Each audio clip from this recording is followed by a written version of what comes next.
पहिले मटण स्वच्छ धुवा. गॅसवर कुकर ठेवा. कुकरमध्ये तेल टाका. तेलामध्ये टाका कांदा. कांद्याला गरगर फिरवा. कांद्यामध्ये मटण सोडा. टाका हळद मीठ.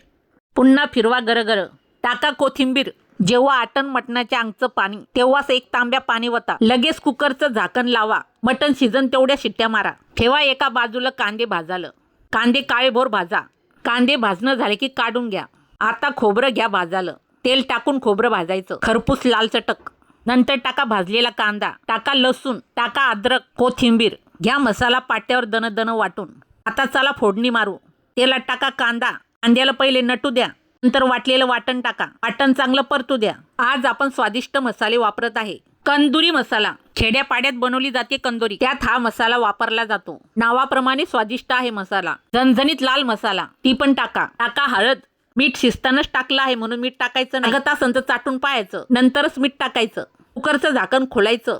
गरम उकड काढून घ्यायची. उकड मसाल्यामध्ये टाकायची. मसाल्यामध्ये उकड गरगर फिरवायची. मग कसं काळं मटण तयार होतं. वरून कोथिंबीर पण टाकायची. झाकण ठेवून 5 मिनिटं दम द्यायचा. मग बनतं काळं मटण. मग तुला पण असं मटण खायचं असेल तर मागव स्वादिष्ट मसाले. त्याला आता ठोका एक लाईक. वाढलं ताट घ्या खाऊन.